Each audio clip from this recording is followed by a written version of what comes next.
At 11:30 hours on December 22, 1944, 4 German officers approached the American lines outside Bastogne, Belgium, carrying a white flag. They brought a formal surrender ultimatum from General Heinrich von Luttwitz, commander of the 47th Panzer Corps. The message was direct. The American position was hopeless. Surrounded by 7 German divisions, no chance of relief, limited ammunition and supplies. Surrender now with honor, or face annihilation by German artillery and armor. The ultimatum was delivered to Brigadier General Anthony Creighton McAuliffe, acting commander of the 101st Airborne Division. McAuliffe had been napping when his staff woke him with the German demand. He read it, looked at his officers, and said one word: nuts. His staff thought this was his initial reaction, not his formal response. But McAuliffe insisted. That was his official reply. Nuts. Send it back to the Germans exactly as stated. Lieutenant Colonel Harry Kinnard typed the response. To the German commander. Nuts. The American commander. Colonel Joseph Harper delivered it personally. When the confused German officers asked what the word meant, Harper explained in clear terms. It means the same as go to hell. In plain English, it means no. McAuliffe's one-word response captured something fundamental about American military doctrine that had been developing for more than 2 decades. Something that made American forces fight differently than any other army in the Second World War. When surrounded, most armies defended and waited for rescue. Americans counterattacked. This difference in tactical philosophy did not happen by accident. It was the result of deliberate choices made by military leaders who studied the First World War and determined that American forces would never fight that way again. The transformation began on September 1st, 1939, the day Germany invaded Poland. That same day, General George Catlett Marshall was sworn in as Chief of Staff of the United States Army. President Franklin Delano Roosevelt had passed over 33 more senior generals to select Marshall, a decision that shocked the military establishment. Marshall inherited an army that ranked 17th in the world. 174,000 soldiers scattered across 130 posts and stations worldwide, smaller than the armies of Portugal, Romania, and Spain. Most units were under strength, equipment dated from the First World War. Training was minimal and focused primarily on garrison duties and ceremonial functions. The United States Army in 1939 resembled a constabulary force more than a modern combat organization. Officers spent more time on paperwork than tactical training. Enlisted men performed administrative duties, construction projects, and guard details. Large-scale maneuvers were rare. Combined arms training was almost non-existent. The idea that this small, scattered force would need to fight a major war seemed remote. But Marshall had seen modern war firsthand. He had served in France during the First World War as a staff officer with the American Expeditionary Forces. He had planned major operations, including the Meuse-Argonne offensive, which involved moving more than 500,000 soldiers into position for the largest battle in American history. He had watched American units take massive casualties in frontal attacks against prepared German positions. He had seen talented officers fail because they could not adapt to rapidly changing battlefield conditions. He had witnessed the consequences of rigid, centralized command structures that could not respond fast enough to tactical realities. Marshall understood that the next war would be even more complex, more mobile, and more deadly than the last. American forces would need to be trained differently. They would need doctrine that emphasized flexibility, initiative, and aggressive action, rather than rigid adherence to plans that became obsolete the moment combat began. The foundation for this new doctrine had been laid years earlier at Fort Benning, Georgia. From November 1927 to June 1932, Marshall served as Assistant Commandant of the Infantry School at Fort Benning. During those 4.5 years, he revolutionized how the United States Army trained its infantry officers. 200 future generals passed through Fort Benning as students or instructors during Marshall's tenure, including Omar Nelson Bradley, Joseph Warren Stilwell, Matthew Bunker Ridgway, and Walter Bedell Smith. Marshall's approach was radical for its time.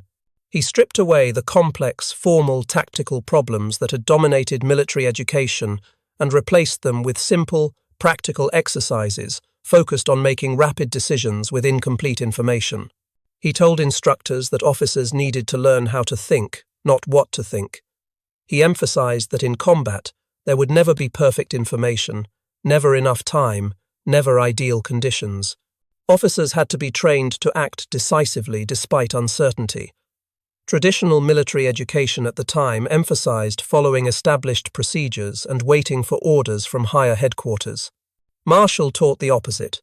He wanted officers who would take initiative, make decisions based on their assessment of the situation, and act without waiting for permission. He told students that it was better to make a decision and execute it immediately than to wait for perfect conditions that would never come. Marshall's tactical philosophy centered on offensive action. He taught that the best defense was a good offense. When a unit was attacked, the immediate response should be to counterattack. Do not wait to assess the full situation. Do not wait for reinforcements. Do not wait for orders from higher headquarters. Identify where the enemy is, fix them in place with fire, and assault their position before they can consolidate their gains. This emphasis on immediate counterattack was based on Marshall's analysis of First World War combat. He had observed that German forces were most vulnerable immediately after an attack, when they were disorganized, low on ammunition, and uncertain about American strength and dispositions. If American forces counterattacked immediately, they could often retake lost positions before the Germans could consolidate. But if American forces waited, the Germans would bring up reinforcements, establish defensive positions, and sight their machine guns. What could have been retaken in minutes would require hours of costly fighting. Marshall also observed that American officers in the First World War often failed not because they lacked courage or tactical knowledge, but because they could not make decisions quickly under pressure. Officers who had been trained to follow detailed procedures and wait for orders from higher headquarters became paralyzed when communications broke down or when the tactical situation changed faster than orders could be transmitted. To address this problem, Marshall fundamentally changed how Fort Benning trained officers. He eliminated the practice of giving students problems with detailed scenario information and days to prepare solutions. Instead, he gave officers minimal information, imposed tight time limits, and evaluated them on their ability to make rapid decisions and issue clear orders. One of Marshall's signature training innovations was the tactical walk. Officers would be taken into the field with no advance warning of what they would encounter. At various points during the walk, an instructor would say, "Your unit is here, the enemy is reported in this direction, what are your orders?" The officer had 5 minutes to assess the terrain, determine a course of action, and issue verbal orders to an imaginary unit. Then the walk would continue, and another problem would be presented. This training was designed to simulate the confusion and time pressure of actual combat.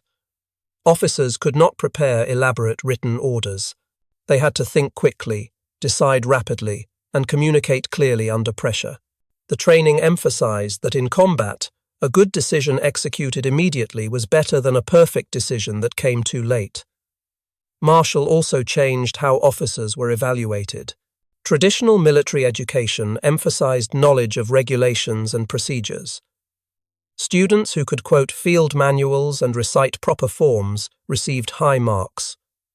Marshall emphasized practical execution. Students who could make sound tactical decisions under pressure and lead soldiers effectively received high marks, even if they could not quote regulations perfectly.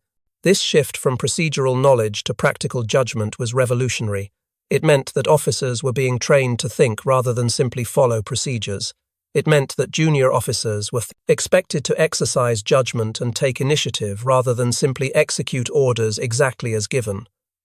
The impact of these training reforms extended beyond the officers who passed through Fort Benning. The officers Marshall trained became instructors at other schools and commanders of training units. They spread Marshall's methods throughout the Army.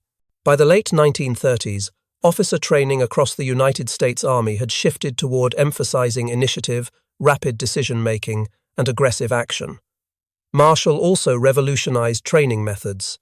He eliminated lengthy lectures and replaced them with outdoor practical exercises. Officers spent most of their time in the field, solving tactical problems under time pressure with limited resources. Marshall wanted training to be as realistic and stressful as possible, so that when officers faced actual combat, they would already be accustomed to operating under pressure. The results of Marshall's reforms at Fort Benning would not become fully apparent until the Second World War, when the officers he trained became the commanders who led American forces to victory. But the principles he established became the foundation of American tactical doctrine. When Marshall became Chief of Staff in 1939, he immediately began implementing these principles across the entire Army. Marshall understood that the United States would likely be drawn into the war in Europe. He also understood that American forces were completely unprepared. Building an effective army would require more than just buying equipment and recruiting soldiers. It would require changing how the army thought about warfare and how it trained its soldiers and officers. Marshall's first priority was identifying and promoting officers who shared his vision of mobile, aggressive warfare. He was ruthless in removing officers who could not adapt. Marshall later estimated that he relieved or forced into retirement more than 600 officers before American forces even entered combat overseas. This included generals, colonels, and senior staff officers who had spent decades in the Army. Marshall's critics accused him of destroying the officer corps. Marshall believed he was saving it from obsolescence. The officers Marshall promoted were younger, more aggressive, and more willing to challenge conventional thinking. Men like George Smith Patton Jr., who shared Marshall's belief in speed and offensive action. Men like Dwight David Eisenhower, who understood how to coordinate complex operations across multiple services and nationalities. Men like Jacob Lukes Devers, who pushed for mechanization and modernization. These were officers who would implement Marshall's doctrine of aggressive, mobile warfare. Marshall's second priority was training. The Army needed to grow from less than 200,000 soldiers to millions. How those millions were trained would determine whether they survived combat and accomplished their missions. In 1940 and 1941, the United States Army conducted a series of massive training exercises called the Louisiana Maneuvers. Over 470,000 soldiers participated, making it the largest peacetime military exercise in American history. Entire divisions maneuvered across Louisiana and East Texas, practicing offensive and defensive operations, river crossings, air-ground coordination, and rapid movement over long distances. The maneuvers divided forces into two opposing armies, red and blue, that fought each other using all available equipment and tactics. The exercises covered more than 3,000 square miles of territory and lasted for several months. Local civilians found themselves hosting the largest military operation ever conducted on American soil. Soldiers camped in fields, towns hosted headquarters units, and the Louisiana economy experienced a massive influx of military personnel and equipment. Marshall attended the Louisiana Maneuvers personally and watched carefully. He was testing whether his doctrinal concepts would work at scale. Could large units move quickly and maintain offensive momentum? Could junior officers make decisions and take initiative without waiting for detailed orders from higher headquarters? Could soldiers adapt to rapidly changing situations? The maneuvers confirmed Marshall's beliefs. Units that moved aggressively and counterattacked immediately when hit performed better than units that waited for orders and tried to fight defensively. Junior officers who took initiative without waiting for direction from higher headquarters achieved better results than those who hesitated. Small units that maneuvered independently and attacked enemy flanks disrupted larger enemy formations more effectively than frontal assaults with superior numbers. One notable example involved a young tank officer named Dwight Eisenhower. Serving with the Third Army during the maneuvers, Eisenhower demonstrated how armored units could bypass enemy strongpoints and strike deep into rear areas to disrupt command and control. His aggressive tactics confused the opposing force and demonstrated the potential of mobile armored warfare. Marshall noted Eisenhower's performance and later promoted him rapidly through the ranks. Another officer who distinguished himself was George Patton, commanding an armored division. Patton pushed his units to move faster and farther than maneuver plans called for. At one point, he drove his tanks through civilian areas that were technically outside the maneuver boundaries, arguing that in real war there would be no boundaries. Umpires complained about Patton's disregard for rules. Marshall saw it as evidence of exactly the kind of aggressive mindset American commanders would need. The maneuvers also revealed weaknesses that needed to be addressed. American units struggled with logistics. Supply lines were often disorganized, with units running out of fuel or ammunition because supply officers could not keep track of rapidly moving formations. Communications between units were unreliable, with radio nets breaking down and messages being lost or delayed. Coordination between infantry, armor, and artillery was poor, with supporting fires often arriving too late or hitting the wrong locations. But these were problems that could be fixed through better training, improved equipment, and refined procedures. The fundamental tactical concepts were sound. Aggressive offensive action worked. Decentralized decision-making worked. Rapid movement and exploitation worked. American doctrine was on the right track. By December 1941, when the United States entered the war after Pearl Harbor, the Army had grown to more than 1.6 million soldiers. More importantly, those soldiers were being trained according to Marshall's doctrine of aggressive, offensive warfare. The doctrine was codified in Field Manual 100-5, Operations, published in 1941. The manual stated clearly that offense was the decisive form of combat. Defense was temporary, used only to economize force in one area while attacking in another, or to gain time before resuming the offensive. The manual emphasized that when defending, units should conduct aggressive counterattacks to disrupt enemy attacks and regain lost ground. This was fundamentally different from Allied doctrine. The British Army had spent 2 decades perfecting defensive tactics based on their First World War experience. British doctrine emphasized establishing strong defensive positions with mutually supporting fields of fire. When attacked, British units would hold their ground, call for artillery support, and wait for reserves to be organized for a deliberate, carefully planned counterattack. This deliberate approach took time, hours, sometimes days. British commanders believed that hasty, uncoordinated counterattacks would result in unnecessary casualties against prepared German positions. The French military had similar doctrine. They emphasized defense in depth, with strong points that would channel attackers into killing zones covered by artillery and machine gun fire. French doctrine called for methodical, step-by-step operations with overwhelming firepower preparation before any attack. Speed was less important than thorough preparation and coordination. Soviet doctrine was different but also emphasized mass and preparation. The Red Army called for massive artillery barrages before any offensive operation, overwhelming force concentrated at decisive points, and centralized control from higher headquarters. Soviet counterattacks involved thousands of tanks and hundreds of thousands of soldiers moving according to detailed plans coordinated at army level. American doctrine was unique among the major powers. It emphasized immediate action by the forces in contact. If a position was threatened, the unit, commander on the spot, whether a sergeant, lieutenant, or captain, was expected to counterattack immediately with whatever forces were available. Do not wait for orders from higher headquarters. Do not wait for reinforcements. Do not wait for perfect information about enemy strength and positions.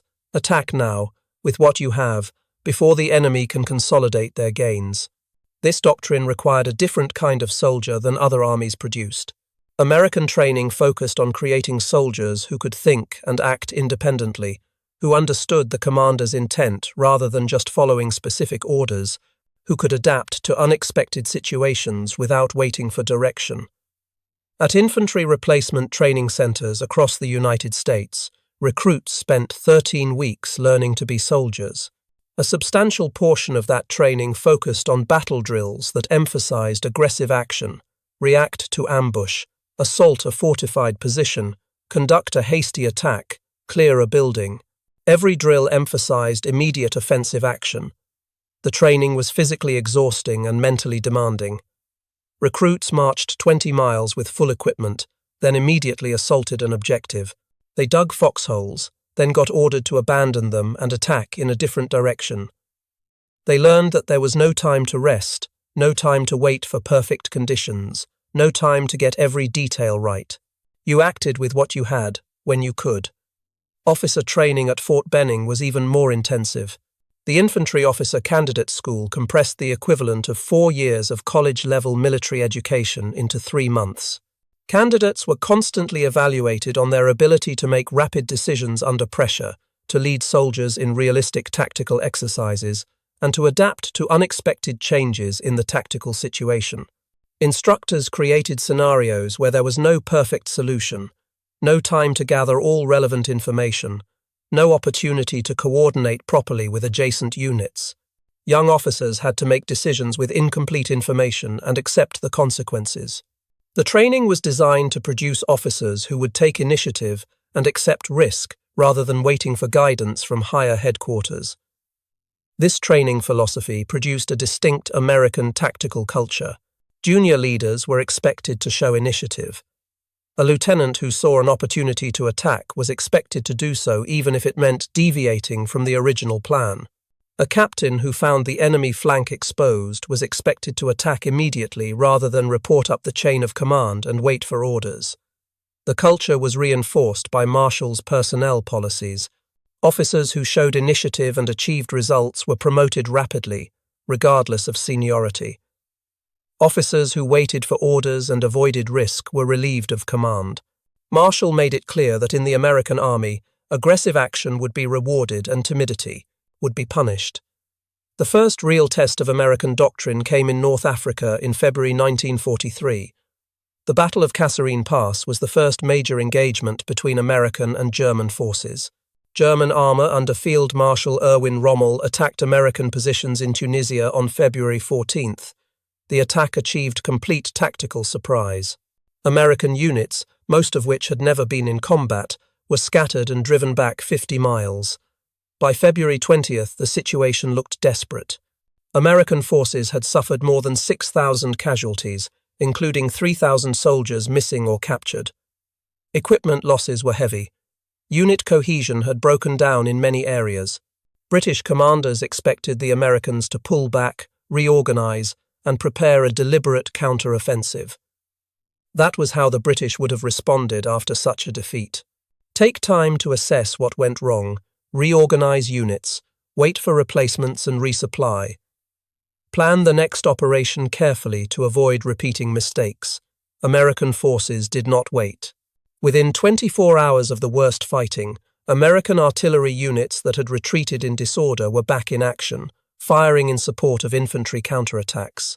Tank units were refueling and rearming, ready to engage again. Infantry regiments that had been scattered were reforming and moving back toward the enemy. By February 22nd, just 3 days after the peak of the German assault, American counterattacks had stopped the German advance. By February 24th, American forces had recaptured all the territory they had lost.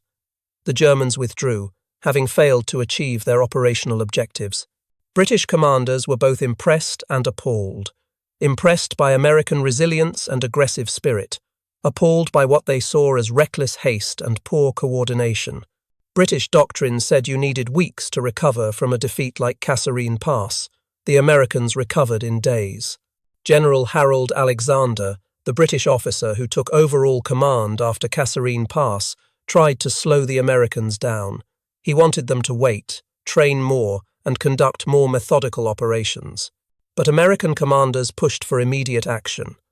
General George Patton, who took command of 2nd Corps after Kasserine Pass, told his officers that the way to recover from a defeat was to attack immediately. Make the enemy worry about what you are going to do to them, not what they are going to do to you.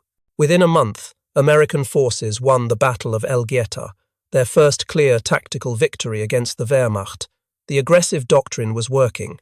By June 1944, when Allied forces landed in Normandy, American tactical doctrine had been refined through campaigns in North Africa, Sicily, and Italy.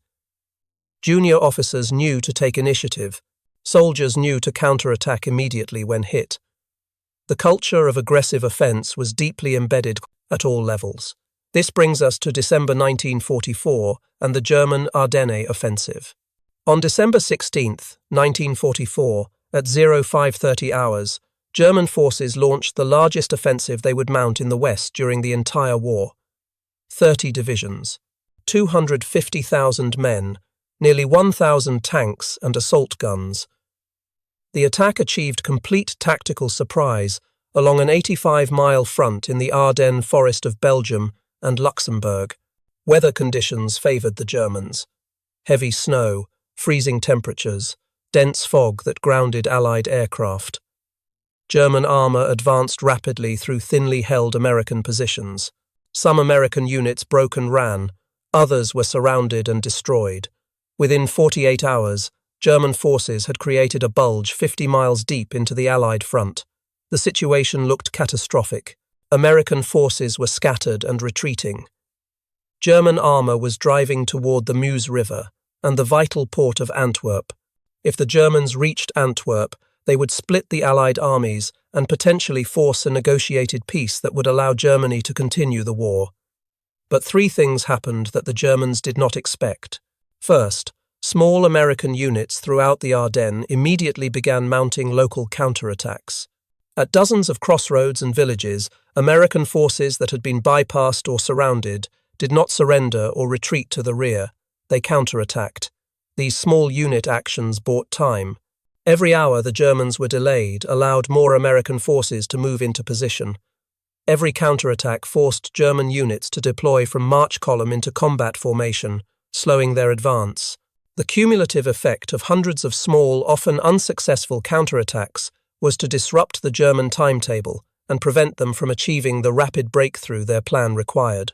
Second, American commanders immediately began organizing large-scale counterattacks without waiting for the overall situation to be clear. Within 24 hours of the initial German attack, General Dwight Eisenhower, Supreme Allied Commander, was moving entire divisions toward the breakthrough, not to establish defensive positions, but to counterattack. On December 19th, Eisenhower met with his senior commanders at Verdun, France. The meeting began at 1100 hours. Present were Lieutenant General Omar Bradley, commanding 12th Army Group, Lieutenant General Jacob Devers, commanding 6th Army Group, Lieutenant General George Patton, commanding 3rd Army, and senior staff officers. Eisenhower opened the meeting by saying that the present situation should be regarded as one of opportunity for the Allied forces, not disaster. The Germans had come out of their fortifications. Now they could be attacked and destroyed in the open. He turned to Patton and asked how soon 3rd Army could counterattack. Patton said he could attack with 3 divisions in 48 hours. The room went silent. 3rd Army was 100 miles south of the breakthrough, fully engaged in offensive operations toward the German border in the Saar region. To counterattack into the Ardennes, Patton would have to disengage from his current offensive, turn his entire army 90 degrees north, and attack into the German flank. This required moving hundreds of thousands of men, thousands of vehicles, repositioning artillery, rerouting supply lines, and coordinating with other Allied units. British and German military planners estimated such a maneuver would take at least 2 weeks, possibly a month. Moving an entire army required careful planning, detailed logistics, coordination, and methodical execution. You could not just turn an army 90 degrees and attack in 48 hours. It was tactically impossible. Eisenhower looked skeptical. "Do not be fatuous, George," he said. He ordered Patton to attack with 3 divisions on December 22nd, giving him 72 hours instead of 48. What Eisenhower did not know was that Patton had anticipated this request. Before leaving for Verdun, Patton had ordered his staff to prepare 3 contingency plans for turning north. The plans were codenamed Nickel, Dime, and Cent, corresponding to different axes of advance. When Eisenhower gave the order, Patton's staff simply executed the plan they had already prepared. But executing the plan still required extraordinary effort and coordination. 3rd Army staff officers worked through the night issuing orders. Regimental commanders disengaged from their current operations and began moving north. Battalion commanders organized their units for movement while still in contact with the enemy. Company commanders rerouted supply convoys on their own initiative. Supply officers worked through the night establishing new logistics routes. Artillery units displaced their guns, moved north, and prepared to fire in support of the counterattack. Nobody waited to be told exactly what to do. They knew the mission. Attack north. They figured out the details themselves. This was exactly what Marshall's training doctrine was designed to produce. Junior leaders who could execute complex operations without detailed direction from higher headquarters. At 0630 hours on December 22nd, 66 hours after the Verdun meeting, 3 divisions of 3rd Army attacked north into the German flank. 4th Armored Division led the advance, driving toward Bastogne, where American forces had been surrounded since December 20th. The defense of Bastogne itself demonstrated American tactical doctrine in action. Bastogne was a small Belgian town that controlled 7 roads converging from different directions. Whoever controlled Bastogne controlled movement throughout the region. The Germans needed those roads for their offensive. They had to capture Bastogne or their advance would stall. American forces defending. Bastogne included the 101st Airborne Division, Combat Command B of the 10th Armored Division, and various support units. Total strength was approximately 15,000 men. They were surrounded by 7 German divisions, totaling more than 45,000 soldiers with heavy armor and artillery support. The conventional military response to being surrounded was to establish a defensive perimeter and wait for relief. Conserve ammunition, avoid unnecessary engagements, hold the line until help arrived. American forces in Bastogne did the opposite. They attacked. Throughout the siege, American forces conducted continuous offensive operations. When German forces probed the defensive perimeter, American units did not just repel the attack, they counterattacked to push the Germans back and inflict casualties. When German artillery positions were located, American units organized raids to attack them. When German infantry attempted to infiltrate the lines, American patrols went out to hunt them down. The aggressive counterattack doctrine was practiced by soldiers throughout the Bastogne perimeter. When German forces attempted to breach American lines, the response was always the same. Immediate counterattack. On December 23rd, German infantry from the 26th Volksgrenadier Division penetrated American positions near the village of Marvy on the southeastern edge of the perimeter. The penetration threatened to split the American defense and allow German armor to enter Bastogne from the east. Team O'Hara from Combat Command B of the 10th Armored Division, commanded by Lieutenant Colonel James O'Hara, immediately counterattacked.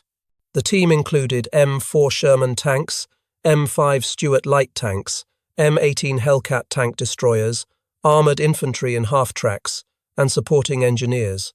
They did not wait for orders from higher headquarters.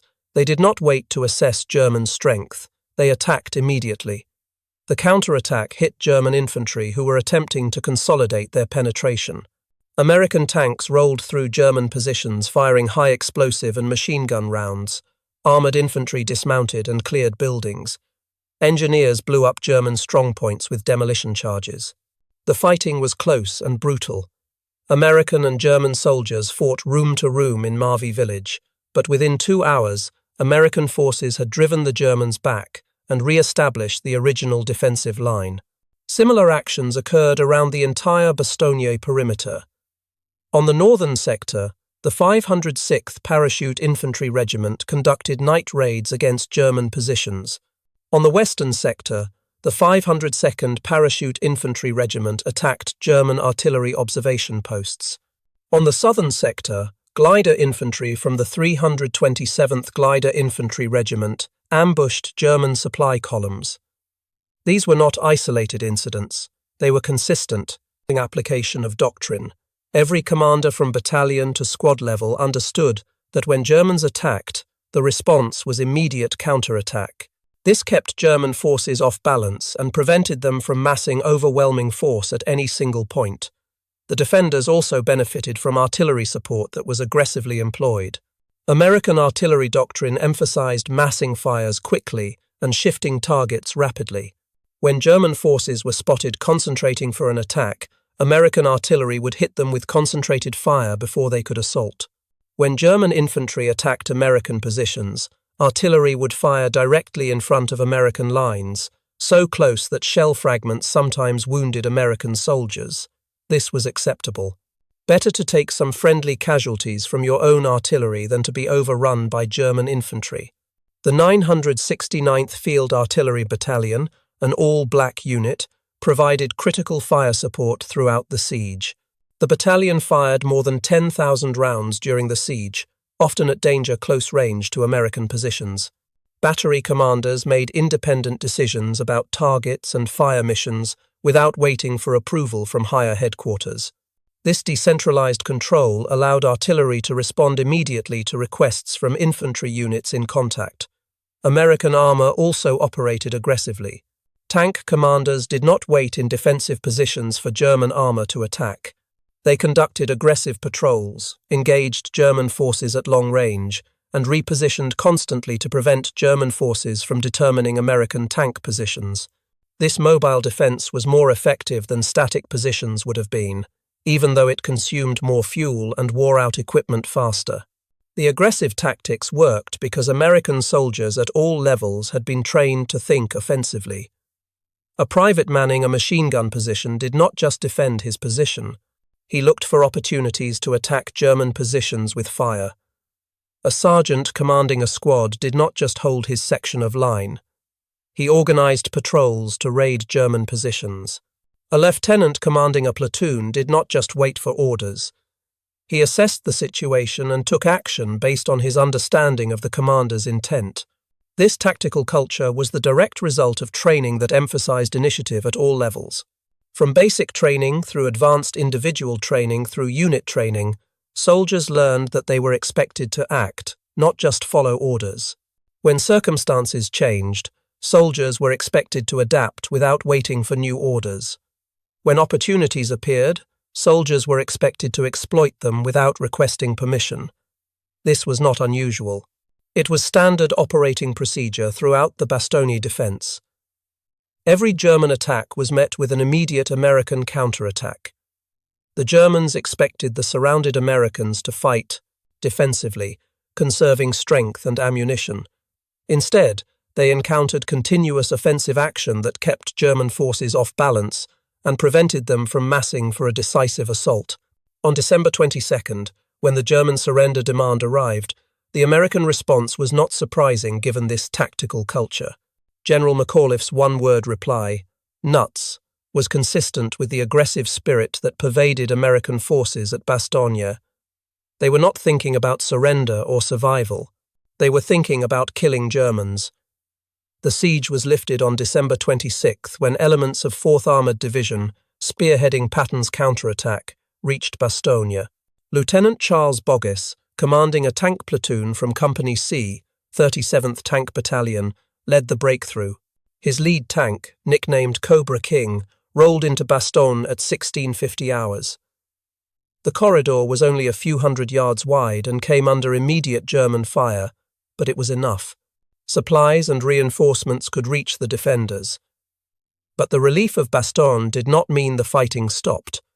American forces immediately transitioned from defense to offense. Units that had been defending the perimeter for 6 days began attacking outward to expand the corridor and push German forces back. The 101st Airborne Division, which had been surrounded and under constant attack, was conducting offensive operations by December 27th. German commanders were stunned. How could forces that had just survived a desperate siege immediately go on the attack? Where did they get the supplies? How were they organized so quickly? What kind of soldiers did not need time to recover before resuming combat? The answer was soldiers who had been trained since day one that offense was the default. Defense was temporary. Rest came after the enemy was destroyed, not before. This pattern repeated throughout the Battle of the Bulge. American units were hit hard, fell back while counterattacking, reorganized quickly, and resumed offensive operations. There was no long pause for assessment and planning. The cycle of attack, defend, counterattack, attack again happened in hours, not days. British and Canadian forces fighting in the northern sector of the Bulge operated differently. When German attacks were repelled, British units established strong defensive positions, and waited for the situation to be clearly assessed before mounting counterattacks.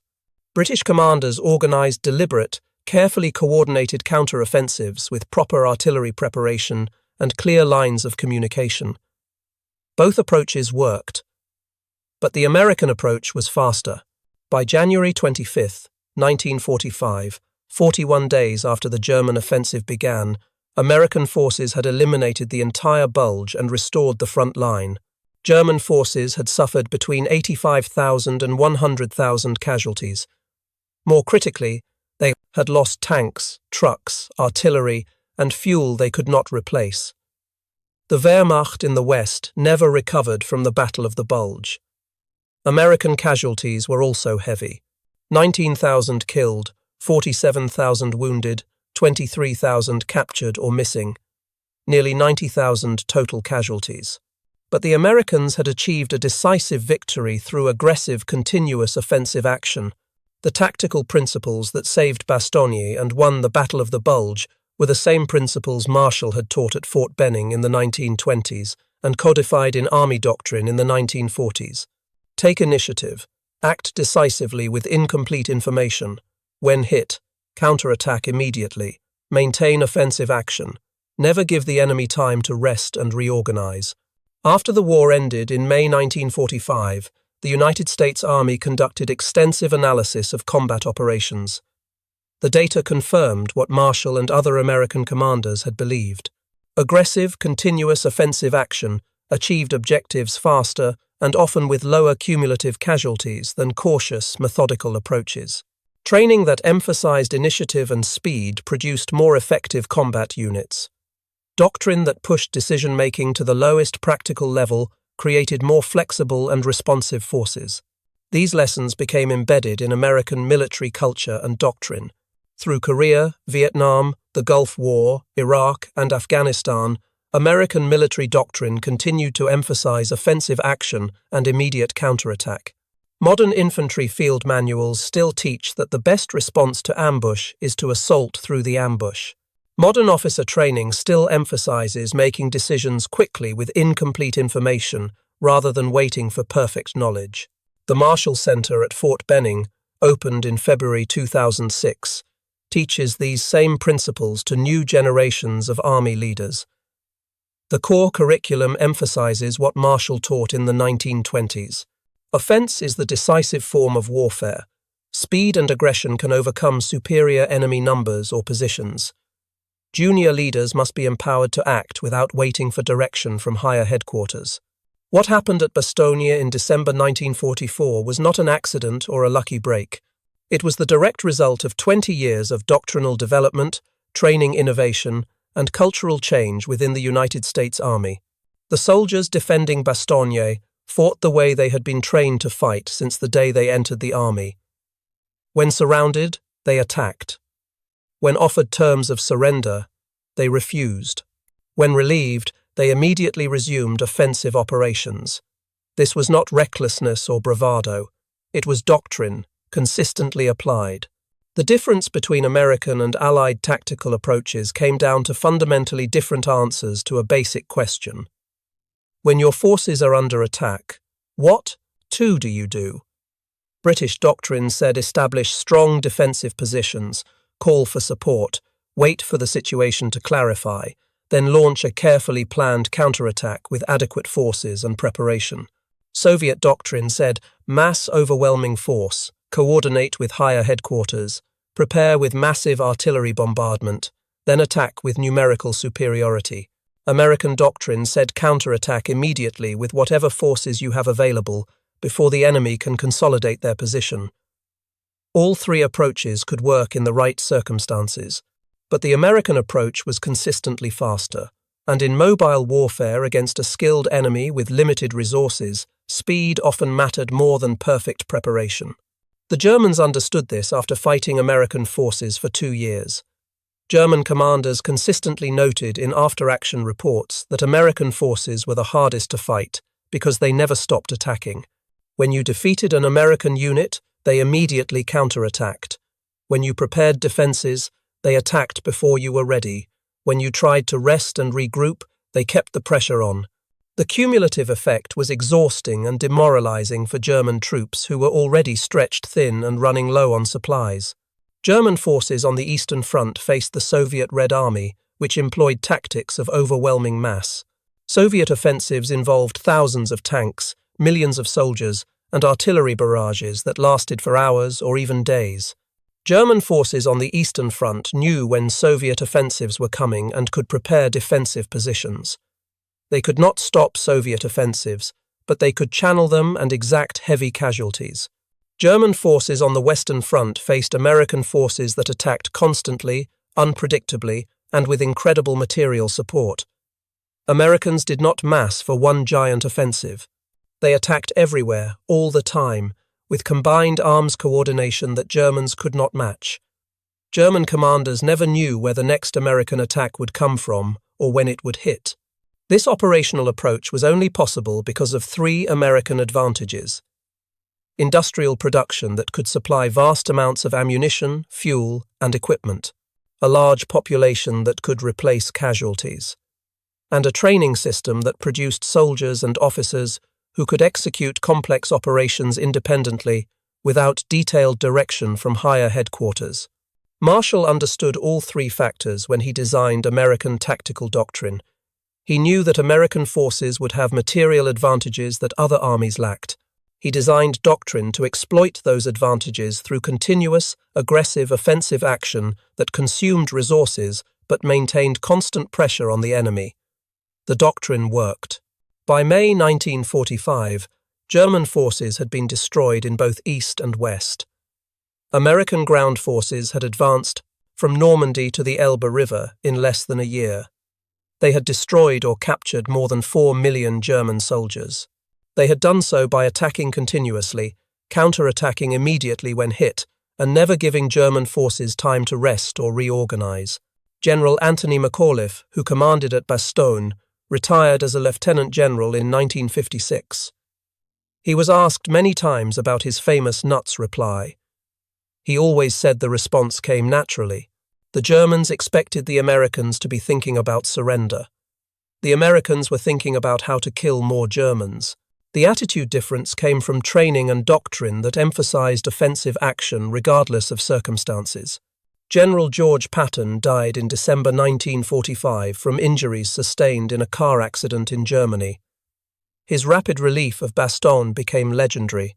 Moving an entire army 90 degrees and attacking in 66 hours became a case study taught at military academies worldwide as an example of operational agility and aggressive execution. General Dwight Eisenhower served as Army Chief of Staff after Marshall, then became President of the United States. His decision to view the German Ardennes offensive as an opportunity rather than a disaster demonstrated how deeply offensive doctrine had penetrated American military thinking at the highest levels. General George Marshall served as Secretary of State after the war and developed the Marshall Plan for European Recovery. He won the Nobel Peace Prize in 1953. But his most enduring contribution was the tactical doctrine he developed at Fort Benning in the 1920s and implemented across the United States Army in the 1940s. That doctrine shaped how American forces fought in the Second World War and continues to shape American military operations today. The principles are simple: seize the initiative, maintain offensive action, counterattack immediately when hit, empower junior leaders to act without waiting for orders, accept risk and uncertainty as inherent in combat operations. Speed and aggression can overcome superior enemy numbers or positions. These principles saved Bastogne. They won the Battle of the Bulge. They contributed significantly to Allied victory in Europe. And they remain at the core of American military doctrine 75 years later. That is how military innovation actually happens. Not through advanced technology or overwhelming numbers alone, though both help. Innovation happens through clear thinking about what kind of war you need to fight, what advantages you have, and what doctrine will allow you to exploit those advantages most effectively. It happens through training systems that instill that doctrine at every level from private to general. And it happens through leaders who have the courage to implement new approaches even when they contradict conventional military wisdom.